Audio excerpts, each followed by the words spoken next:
Okay, good afternoon, everybody. Welcome to Copyright for Digital Libraries. I'm Kayla Zares-Ruiz. I'm the Sunshine State Digital Network Coordinator, presenting today's webinar. And just a few housekeeping notes. So this session is being recorded, so you'll receive a recording of this probably early next week if you well, we will. And it'll also be posted to our YouTube channel as well for anyone to view on demand. I've also enabled closed captions, so if you would like to see a transcript or have captions, just go to the bottom of your Zoom window and click on the CC button that's down there to view the captions. You can post questions in the chat box at any time, and I'll try to address those at the time that you ask questions, so you don't need to save your questions until the end. And yeah, so without further ado, we'll go ahead and get started because we do have a lot to cover today. So for starters, just as a standard disclaimer, I am not a lawyer. I'm a cultural heritage professional, so this is not legal advice. It is a set of strategies for content selection. And as we are dealing with the law, things are interpretable and squishy. So unlike death and taxes, these things are not absolutes. There will be exceptions to some of these things that we're going to be talking about today. And also additionally, as a caveat, we will only be covering US copyright law during this presentation. So any items that are created and published outside of the United States are subject to different laws and different regulations that you may need to look into separately from this guidance. So just those caveats before we get started. So the goal of today's presentation is to understand strategies for selecting and describing content on the basis of its copyright status. So you'll be able to assess the copyright status of an individual item, identify content that is suitable for digitization based on its copyright status, and also create useful rights and access statements for your metadata for users to interpret as well. So let's define what we mean by copyright. What are we referring to when we talk about this word? We're talking about rights. So this is the ability to reproduce or publish an item or the restrictions placed on those items based on those things. Copyright status it's the copyright status according to US law. In the world of digitization, we're in the business of making digital copies of physical items. This is reproduction. So we're also in the business of displaying, which is a form of publishing, but not exactly.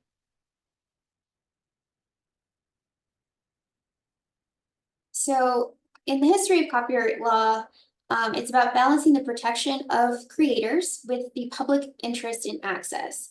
So copyright law terms change and have changed in the past. The amount of time an item is protected and when it is released to the public has shifted as the law has changed. So as we talk about some of the ins and outs of the current copyright law, you'll see that we are often talking about different periods of time. The length of those periods of protection for copyright owners have also changed over time. And copyright law changes over time means that it's important to refresh your own knowledge of copyright. There's also now rolling copyright dates, so it changes every year. Copyright law is also designed to give the most protection to the unpublished creative work of artists and other creators. So there's just some things to keep in mind as we're talking about this stuff today. So why is copyright important? It helps cultural heritage institutions determine whether or not they should digitize an item, and if they decide to digitize, to what level of risk they are willing to accept in making that publicly available. So I'll talk a little bit later about risk assessment and what that means in this context. And I know that as we're talking about things, this is the source of the most anxiety for institutions when making digitization decisions. So copyright isn't just important for the digitizers, it's also very important for users of the digital content to know what the copyright status of an item is. So it helps them determine what they can and cannot do with it. Can they make their own copy? Can they add things to that copy? And it's important for us as the people providing access to those things to share what we know about the item so that they can use their best judgment and use the content responsibly.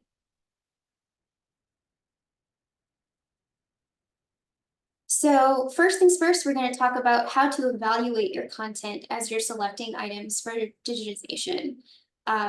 So I'm going to start by making some practical recommendations about how to get started. So you want to think about these questions when you're considering content for digitization. So do you know who the creators are? When was this created? Was it ever published? And if it was, by whom?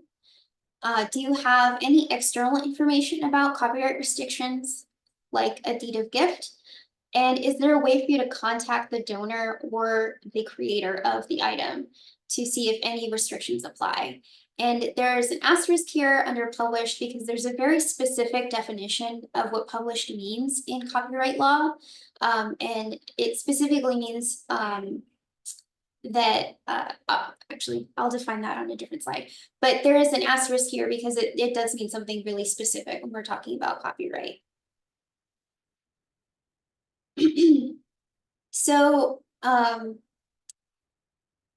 in your deed of gift for items that you're considering for digitization, is there any kind of provision that you've added that allows for the digitization of an item or the online reuse of the resource?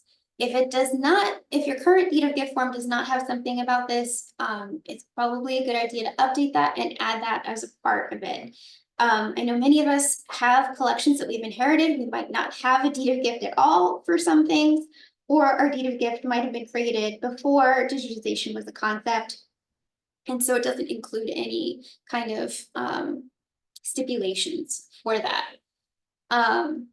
So in terms of best practices when collecting new archival materials, you want to be sure to ask this question upfront from donors to make sure that digitization and online display are going to be okay with them. Get the donor to make an agreement with you about what is and is not okay online during this process instead of trying to find them, track them down later and see if it's okay. And here is an example or a couple of examples of what this language might look like in a deed of gift. So in this first example, we're granting the right to digitize and display the digital reproductions and granting the researchers or the users limited permission in terms of reuse of that content. So in terms of it's being provided for educational use only. In the second example, it does allow for some additional permissions for reuse of the content. So these are just a couple of examples of how you could include some language in your deed of gift for digitization and reuse. And some deeds of gift, you might even also ask for transfer of copyright. So that's another option as well, if you wanted to do that. And if your donor has the ability to transfer copyright and if they're willing to transfer copyright to your organization.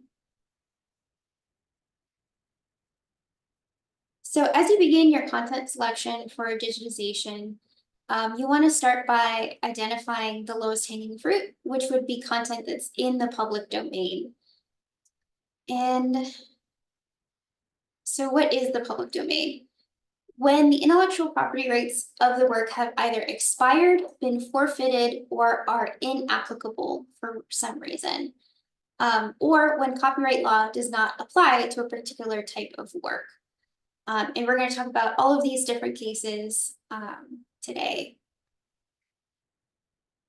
And the public domain means that these items don't have any restrictions on them. They are freely available to use without permission or attribution, can be remixed and reused in whatever way the user would like. So this means that you can digitize all of this content that's in the public domain freely without any risk. But it also means that your digitization is a public service. So once you put that public domain item online, users don't have to ask permission or attribute the content to your institution at all.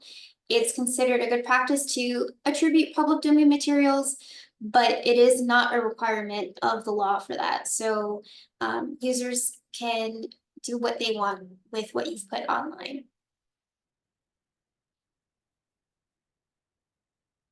Okay, so to cover again how items enter the public domain, either the copyright has expired, the copyright owner or publisher has published the work without a copyright notice, the copyright owner has failed to renew their copyright status, the copyright owner has deliberately placed the item or has dedicated the item to the public domain.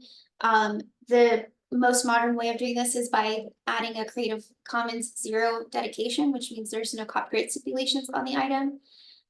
Or that copyright law does not apply to this particular type of work. And again, we are going to talk about each one of these cases.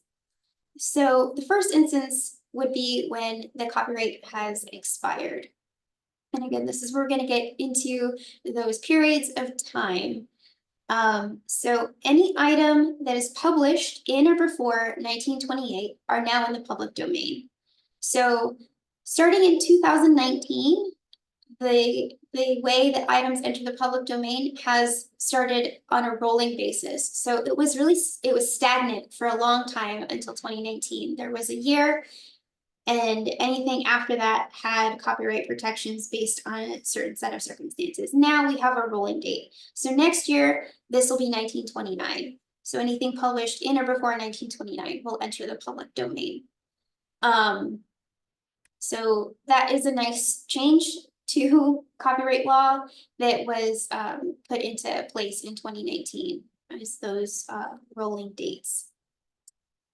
And so here we're going to define what published means, because again, it's very specific what that means in copyright law. So publication means that it was distributed to the public. We generally think of publication as applying to items with publishers, so like a book, journals, newspapers, things like that, things that have like a formal publication stream. But under copyright law, this definition is broader than that. It is pretty much anything that is distributed to the public. So that can be in the form of display, providing copies of something, handing something out for being distributed to the public in different ways. So it doesn't have to be like this formal publication structure to be considered published. So here are some examples of what can be considered a published item and what might be potentially unpublished. So again, things like books, which we're very familiar with, posters, because those are put on public display, brochures, those are distributed to the public in a public way, as well as pamphlets, and something like a blank postcard, because that is something that is being sold, right? It's being distributed in that way.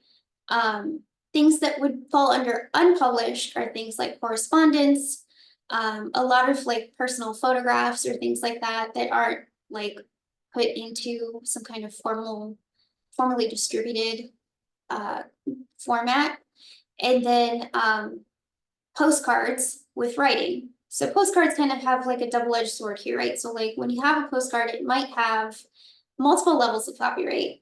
And I guess that's something else that I should add a caveat here is we're really mostly covering like print and image-based material in today's session.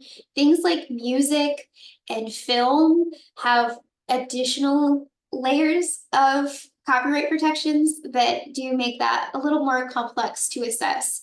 But a postcard is a good example of a text-based item that might also have multiple layers of copyright. So like it would have the copyright from the image that's on it, but also the intellectual property of the person who's writing the correspondence on the postcard itself.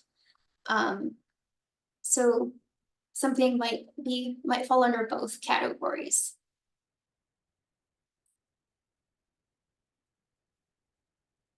So copyright law is designed to offer the most protection to unpublished material, especially creative material.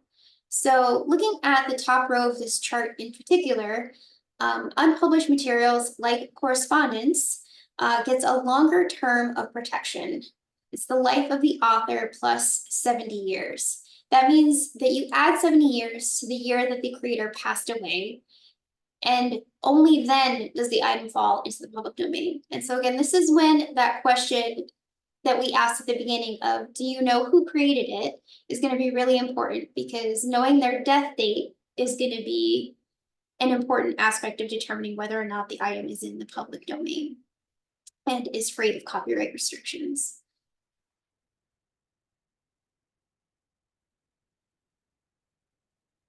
Okay, so now the second way that an item can enter the public domain is if the owner published the work without a copyright notice. So this is when that changing copyright law kind of really goes into play here, because there was a period of time in the 20th century where a copyright owner was required to put a copyright notice on a published work in order to claim copyright.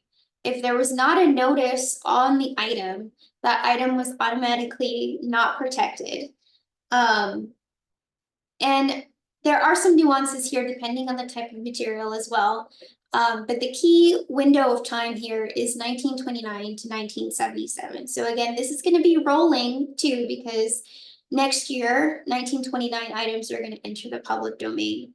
So if you have an item published between 1929 and 1977, you want to check that item for a copyright notice. If it does not have a copyright notice, it is in the public domain.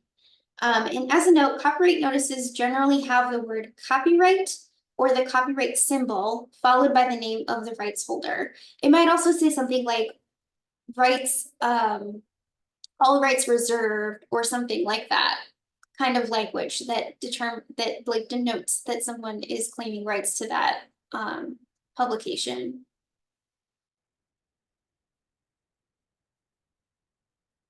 There's also this caveat here of the years, 1978 to 1988. The thing didn't have to have a notice on it, you just had to register the copyright. But we'll get into registration dates and renewals in a second. Okay, so we're getting into some examples here so you can see what I'm talking about. So this is an ad that was published in 1942, which is within that date range that we specified, 1929 and 1977. Now, I know the print is really small on this, but if you can make it out, can you put in the chat and tell me if you think that this item is protected by copyright or if it is in the public domain?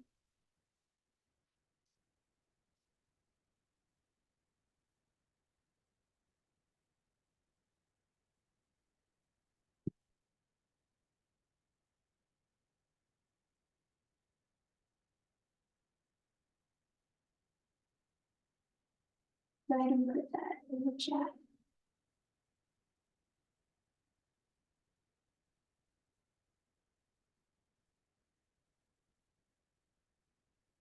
Okay. A lot of people are saying that it is in copyright. It is not. This is in the public domain. This item does not have a copyright notice on it. So it is in the public domain.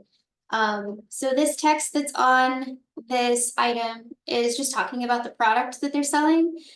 This is from the Dow Chemical Company, and they produced chemicals for perfumes and soaps. And so this is them advertising those chemicals that you can use for scented items. They did not put a copyright notice on this, so it is in the public domain.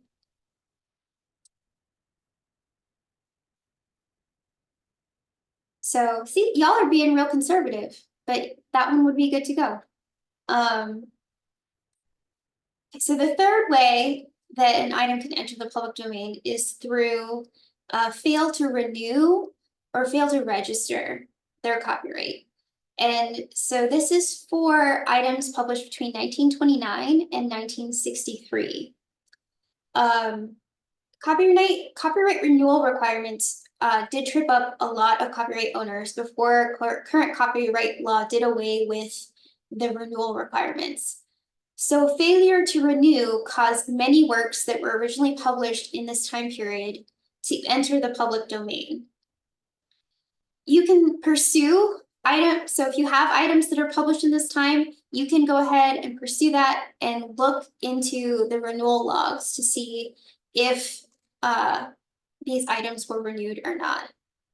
A little bit more information on this. The 1909 Act, which is the governing law for this time period, provided for 2 copyright terms.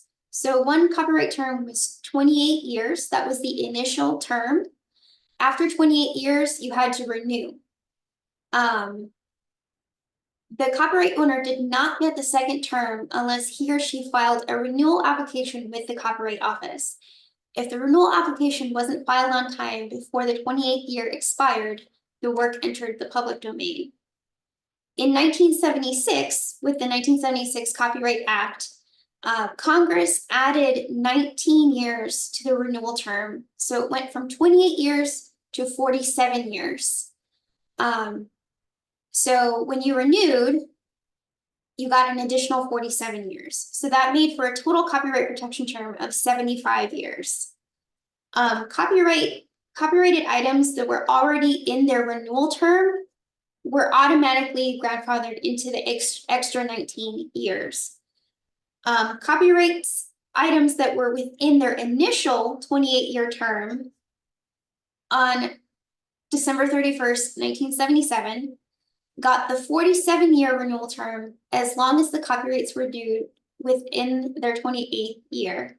So this is where it gets a little complicated. You can search the renewal logs. They are available online for you to search. It is going to be a little bit more labor intensive to pursue items published within that time frame, but it can be done.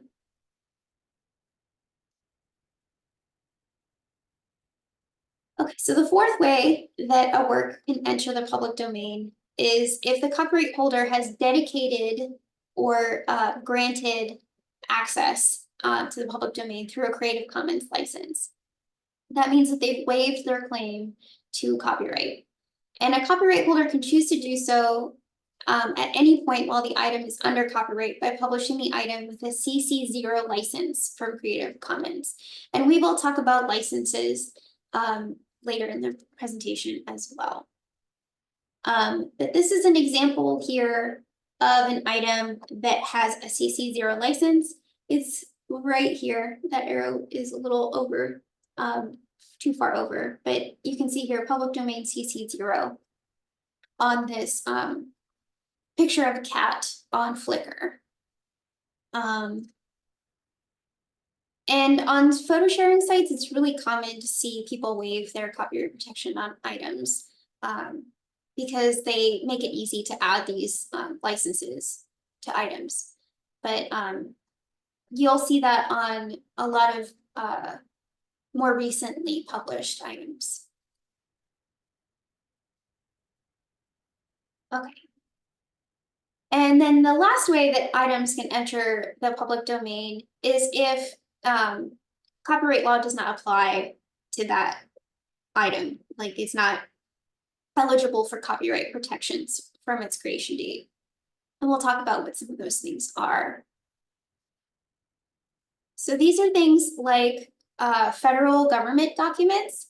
So any documents that are created by the federal document or any of its employees as part of their jobs, are not protected by copyright. So they automatically enter the public domain once they are created. So like this is a photo of President Carter and his wife and their dog. This was taken by a White House photographer in his duties as a federal employee. So it is in the public domain and able to be used without restriction. I'm sorry, that is President Bush. That is not President Carter. You're right.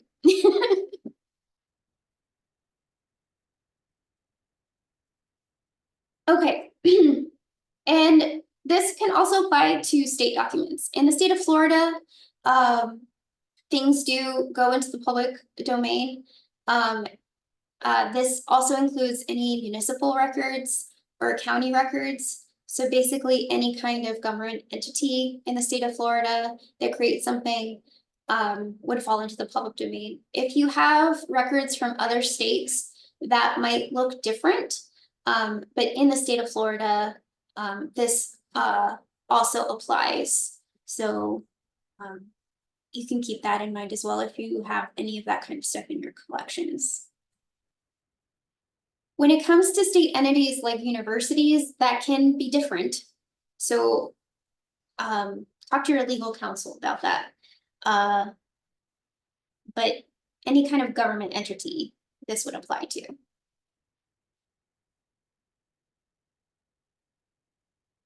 And then here we're going to talk a little bit about something that also commonly happens when institutions try to claim copyright on items that they don't have the right to claim copyright on. And you'll see this a lot in some digital libraries where they claim copyright over the digital reproduction of the physical item. But because the goal of most digitization is to create a copy, according to copyright law, you need to be creating an alteration that meets the standards for originality and creativity. So this is the difference between creating a new work and basically putting something on a copy machine or taking a photo of it. A good example of like that creative threshold is that artist that put a mustache on the Mona Lisa. So the Mona Lisa was obviously in the public domain because it's older. So it's automatically in the public domain. And a digital copy of the Mona Lisa painting would also be in the public domain. But because this artist put a mustache on her, it was a commentary on the art and on Mona Lisa's masculinity. So that gave the artwork a new creative message. And it was therefore entitled to copyright protection, even though it was an alteration of a public domain work. So since we're not generally making alterations or creative decisions around the works that we're digitizing, we do not own the copyright to the digitized item, which is sometimes can be confusing. So just because you've made a copy of something and you have put it online, you do not own the copyright to that. So just a quick refresh on or recap on what we talked about, items entering the public domain. 1929 is our golden year. Anything before 1929 is in the public domain now. So that's all safe. No risk to your institution to digitize that. After 1929, there are some caveats based on the year that it was published and whether or not copyright was registered or renewed on time. And there are resources again to investigate that, but that will take some more time. Okay, so we're gonna again, I'm gonna ask you some questions about some of these. So this is a 1950 election poster for Governor Bonner. Can you tell me if this item is published? Would you consider this to be a published item?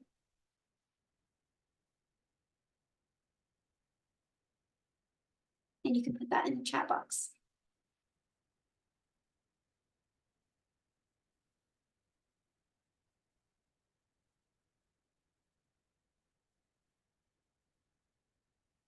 Yes, right. Everyone's getting this right. Yes, it is published. Now, do you think that it is in the public domain? Does this have copyright protection? And if it does, or it doesn't, tell me why you think that.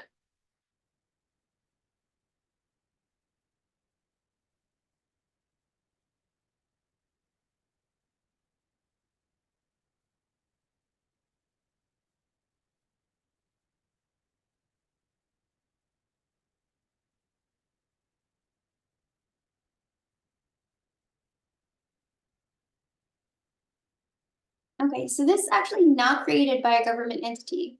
This is campaigns are not part of the government. So it would not be a government publication. It does fall in within the years that copyright protection would be applicable. However, for us to get a better idea of whether it is in the public domain or not, we kind of have to know what that says. So I zoomed in for you a little bit.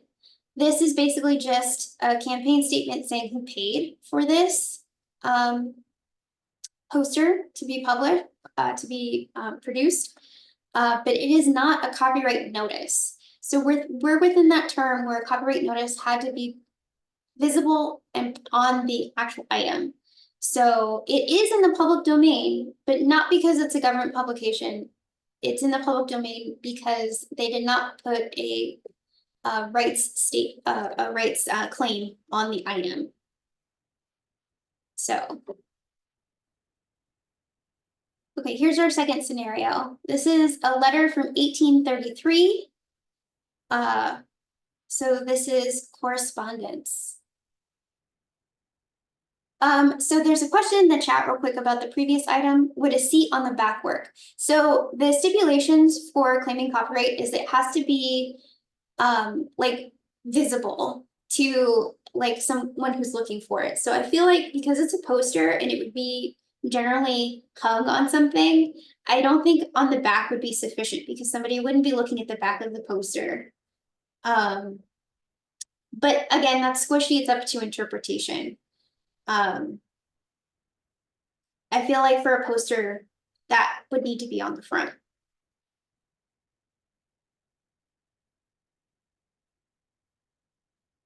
Okay, so I have an answer for this one in the chat. This person says that it's not published, it's in the public domain. So that's correct. This letter is not published. So again, we would have to know a little bit more information about this because unpublished works are have a longer copyright protection. So we would need to know when Sophia Hawthorne passed away because the copyright, the 70 years after the death date of the creator is what we want, is when that item would enter the public domain. And I know that Sophia Hawthorne died in the 1870s. And additionally, it is also over 120 years old, so it's in the public domain just based on its creation date as well. So this one, if it were like a letter written later, like in the early 1900s, the death date of the author would be really relevant to know as well, to see what the copyright protection on it was. But every work enters after 120 years regardless. Okay. Another example for you. Is this published?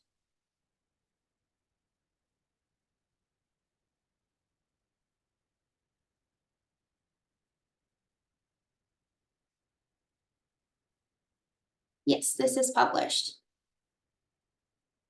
Is this in the public domain?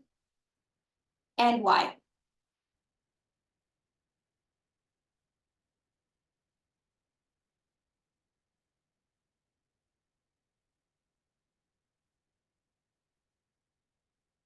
Okay, so congratulations, Sylvia. You are correct. This was published before 1929. And it is considered published because it is a pamphlet, so it was distributed, so it meets the threshold of of the definition of what we consider published. So the copyright notice would be irrelevant because it's within that rolling timeline. It was published before 1928.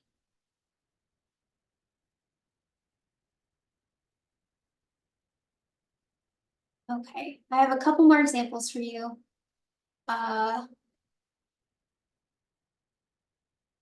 Is this published?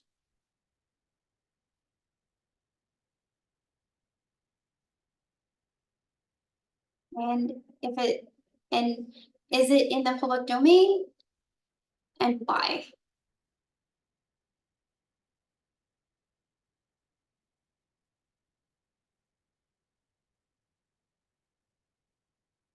Correct. So it's unclear whether or not this item was actually published because it's a drawing, so we don't know if it was put anywhere.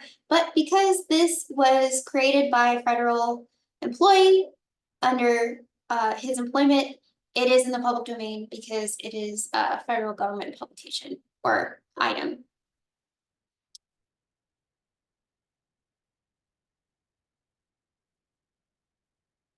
Okay, so this is kind of a different item. We haven't really talked about this kind of item yet. But this is a menu. So is this something that we consider to be published?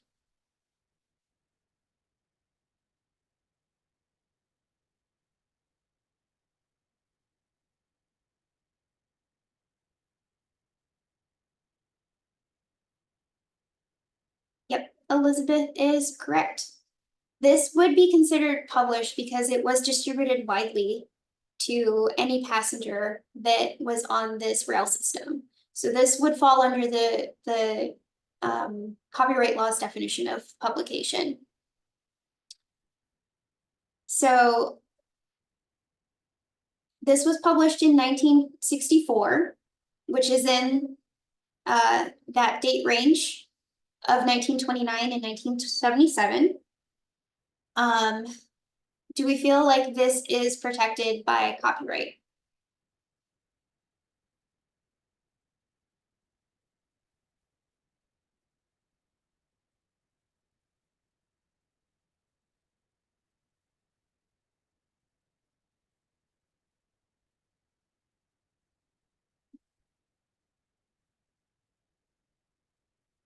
Okay, y'all have got it. This is not protected by copyright. There is not a copyright statement on this menu.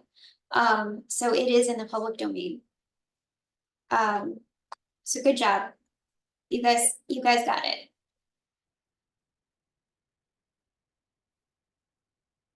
Okay, so let's say you've done your assessment.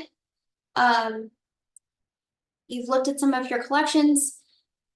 Some of them do have copyright protections. They are not in the public domain. So what are your options in terms of digitizing copyrighted works and making those available? Okay, so we talked about the 1928 year, right? So you're good there. If your creator died before 1954, you're good to go.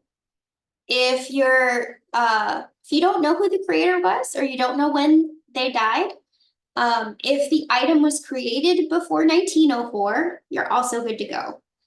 And again, we have that rolling copyright date that we can take into consideration.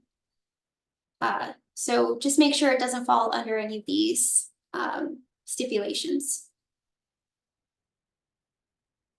But your other options here are to get permission. So again, this is easier if you have that in your deed of gift for any items that you're collecting or adding to your collections, where you can either get permission to digitize it or get copyright transferred to your organization.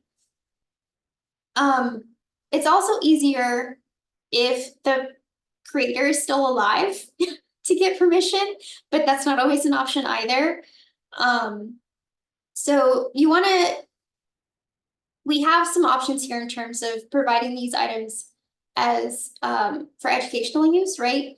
So doing your due diligence and being able to show that you did your due diligence and trying to either identify the copyright holder or contact the copyright holder before making these items available online, it really helps in terms of if there's any legal issues that arise from putting something up online. So make sure that you're documenting the process when you're trying to identify copyright holders or trying to contact them. So here's an example of how you might document that, like in a spreadsheet or something. So that you have that process documented. And you want to make sure that you exhaust all reasonable options for locating a copyright holder and diligently document that process. Okay, so you've tried to contact, you've documented, you still can't identify the author or the publisher, or it's like a situation where like a publishing company went out of business and nobody bought it, right? Like, what do you do with this stuff? It's just now a defunct thing. So this is kind of considered an orphan work. For a lot of old materials, like photographs, audio recordings, you may never be able to identify who the copyright holder is. I know every single person who's in this webinar has come across an old box of photographs that has no information tied to it. You have no idea where they came from. You don't know who took them. You don't know who brought them in. You don't know how long you've had them. So it's like, what do you do with this, right? So these are orphan works, and you have some flexibility around this, and you can use your institution's discretion and comfort level with risk to determine whether or not you want to digitize and make these available online. A lot of institutions do choose to digitize orphan works because, again, they kind of carry a lower risk. Like, generally, people aren't looking for these online and being like, hey, you stole my pictures, right? So you have some flexibility there. And just for fun, these are all pictures of orphans. And we don't know who the photographer is for any of these. So these are orphan works. I apologize for my terrible pun, but not really.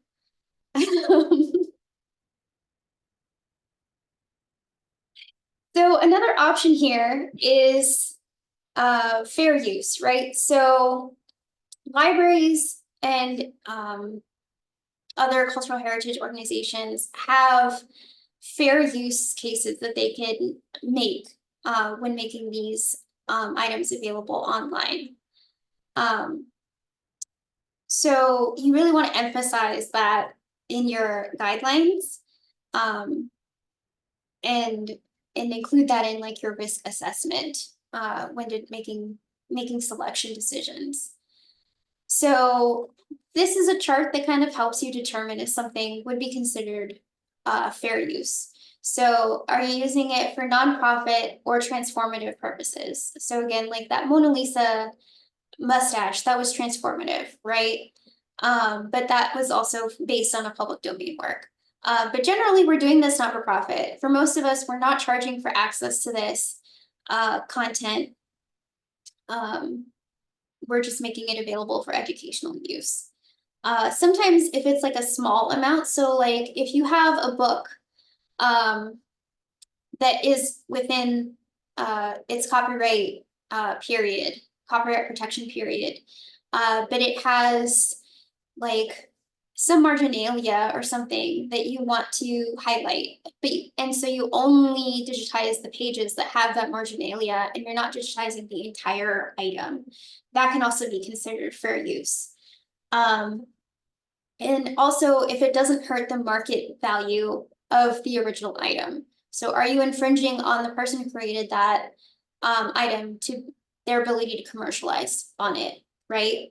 And also in terms of factual. So things like recipes are not protected by copyright because it's a list of ingredients and measurements. It's a factual thing. So you can't really protect that by copyright. How do we determine creative use? So that sometimes has to be determined by the court. But creative use usually is something that somebody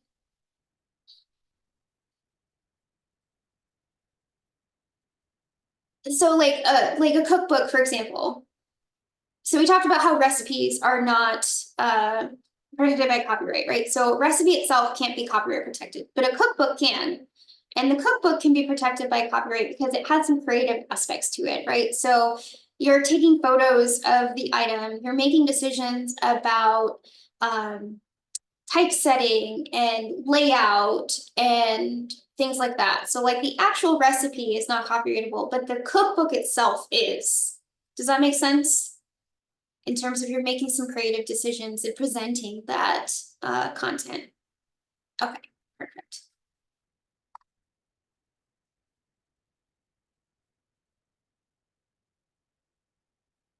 Okay, so here's an example of an actual court case where a photographer sued an image search engine over use of her images in thumbnails. The court determined that the search engine was not in violation of her copyright because it was transformative. They presented the thumbnails in a creative way that was different from the way that the creator, the photographer, presented them. The images were only presented as thumbnails rather than like full resolution large images. And they had little effect on the market of her ability to sell or make money or commercialize on her photographs. So in this court case, the creator lost this case, and the court determined that this was a fair use of her items, of her creative work.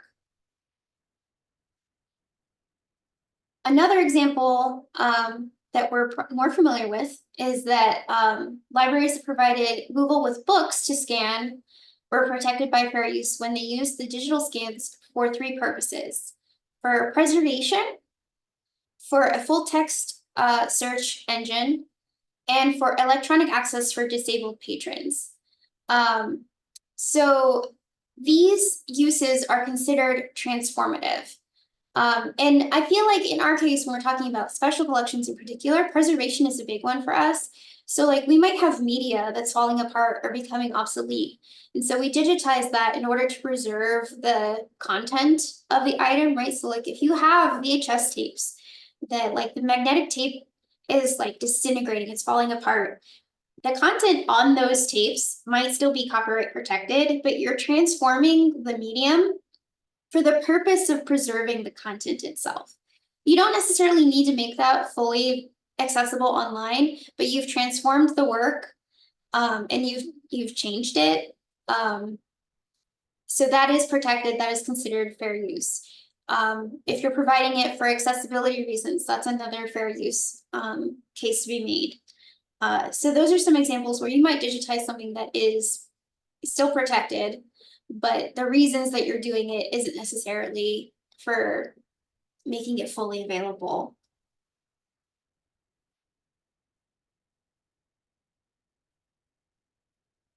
Okay, so recap on some fair use considerations. So you can wait until the item is in the public domain. Some of us might not want to wait for that, but you can document that too for someone else to make that decision later. You can get permission to put that item online, and again, that can be easier said than done, but make sure you document your process. And then consider some of the fair use considerations that we talked about, and that libraries do have some leeway with in terms of copyright law.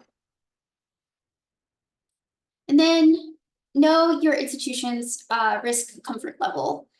So some institutions are going to be more risk averse than others. If you have a legal counsel that you can consult, you want to talk to them. If you don't have legal counsel that you can consult, just talk to your administration and see what they're comfortable with, and document that as well. And then understand this risk comfort as you're selecting material for digitization. So here are some examples of some low risk versus high risk digitization activities. I'm not going to read these out, and we are running out of time, but you will get a copy of these slides along with the recording, so you can go back and look at these again. But just some examples of low risk versus high risk activities. And then if you were to digitize something that was under copyright, here are some examples of what might happen if somebody were to come claim copyright on something. So you might get a takedown notice. Copyright owners are required to provide official notice that you're infringing on the copyright of their material. So a takedown notice is going to say something like, you must act expeditiously to remove or disable access to the material. And if you get a takedown notice, and notice is an important word here, this is a legal request. You need to comply with this request. And then you might get a takedown request. A request is not a legally binding requirement. If you get a takedown request, you can consider the legitimacy of the request and either take down the item or not. That's up to your discretion. But a request and a notice are different things. So take note of what it says. If it's a notice, take it down. If you comply, you're not, it would be harder for them to sue you. They would probably lose that. It's not, you complied with their request, so you're okay. A notice could come from a lawyer. It's not necessarily from a court. But it is a legal document. So not necessarily. But here's some example of some like really visible, highly visible digital libraries and organizations that might have a higher risk tolerance than some others, but are definitely much more visible than most of our digital libraries are. HathiTrust, which has thousands, if not millions of books online, usually gets 10 or less takedown notices a year or at all. NYPL, another visible one, gets an average of 10 per year. And most of the time, those are requests, they're not valid, and they end up not taking the material down. But again, these have a high risk tolerance, but they're also very highly visible. So the chances of you ever getting a takedown notice are very, very, very small. But again, this is not legal advice. Do your own risk assessment, but chances are you probably won't ever get anything. And then just know when it's appropriate to try to push the envelope and let your common sense prevail. Take into consideration the needs of your patrons, what kind of content they're looking for, what they're using, what they're asking for, and really take into consideration like orphan works and what their risk is around some of that.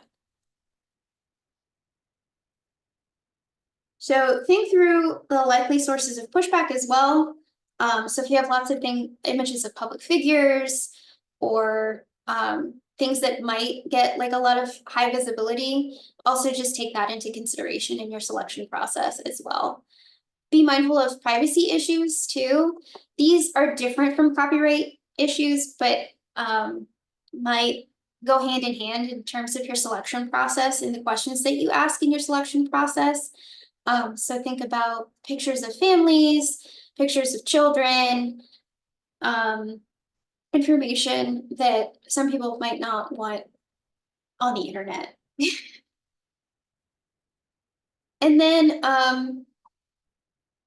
just to kind of cover it again, determine the right status of your work, digitize it, and then you want to clearly and concisely state the copyright status of those items in your metadata so that users know how to use it. So we're going to go through a few examples very quickly. We might skip some of them about whether or not you feel like you can use this item based on what it says here. So this is an example of a record. And here's the rights status or the rights statement that this organization has put out for this item. Does this clearly state what you can do with this?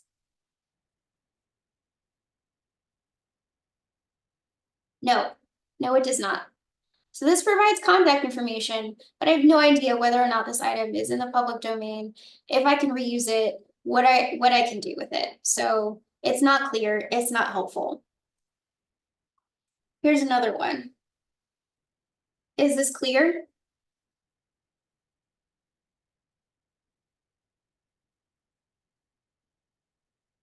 Yes, they did a good job. This is a clear statement. You know that it's under copyright protection and it cannot be used without the express consent of the estate. This is another one where it does have a clear copyright statement. It's copyright protected by Leslie Jones, but it is licensed under Creative Commons with a certain set of conditions. So that, again, this is clear, concise, you know exactly what you can do with this item. And so a good way to make the rights clear to users is to use standardized rights statements. Or to add reuse statements, right? So that's where the Creative Commons licenses come in. Creative Commons does allow for you to add stipulations like attribution or share alike kind of stipulations. So you want to include reuse statements with rights statements whenever possible. You don't want to pack those into the same field in your backend. You want those to be separate fields if you can repeat that. And then your users can understand very clearly what to do with that content. So here's some where you can find standardized rights statements at rightstatements.org. This only talks about legal copyright status. It does not cover fair use or privacy or reuse. So rightstatements.org was created in collaboration with DPLA and Europeana, just to kind of help standardize where we are.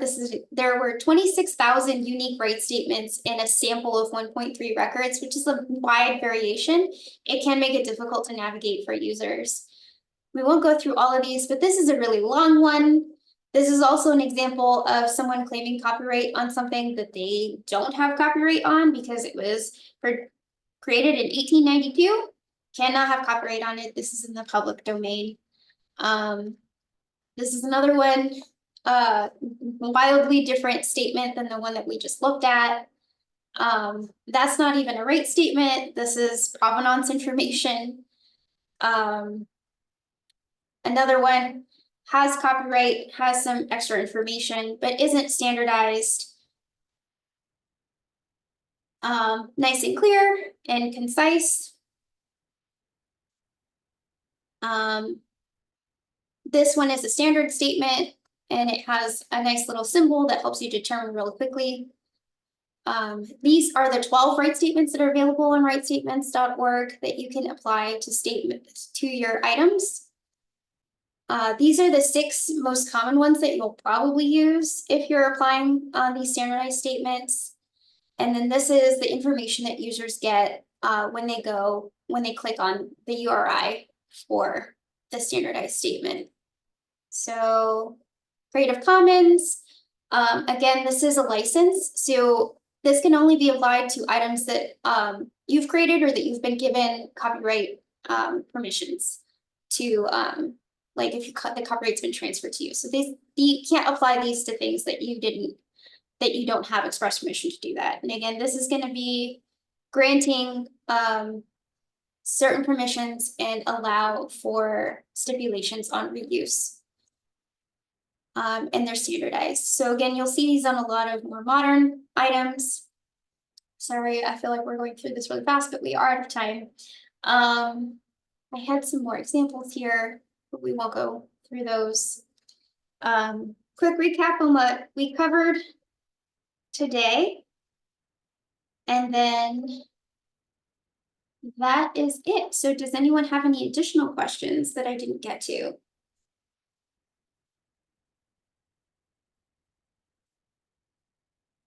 And I do have, if you have questions, go ahead and type those in, but I do have some resource slides at the end of this. Again, you'll get a copy of this presentation, so you'll have access to all these links. But these slides are going to have some links that you can follow through. They have charts with all those dates that we went through. There are some databases where you can search the registrations and links to those like standardized statements that you can use as well. Okay, sorry to rush there at the end, but if you have any questions that you don't want to put in the chat, you can go ahead and email me as well. And I'm happy to answer any of those questions. And if you have specific questions about any of your content, I'm happy to kind of like troubleshoot those with you. But again, I'm not a lawyer, but I'm happy to kind of go through the different questions that you might have around that object, around that object. And this is my email. I'll put it in the chat. But you'll also get an email from me with all of this content too, so you'll have it with links as well. Okay, we'll stop recording.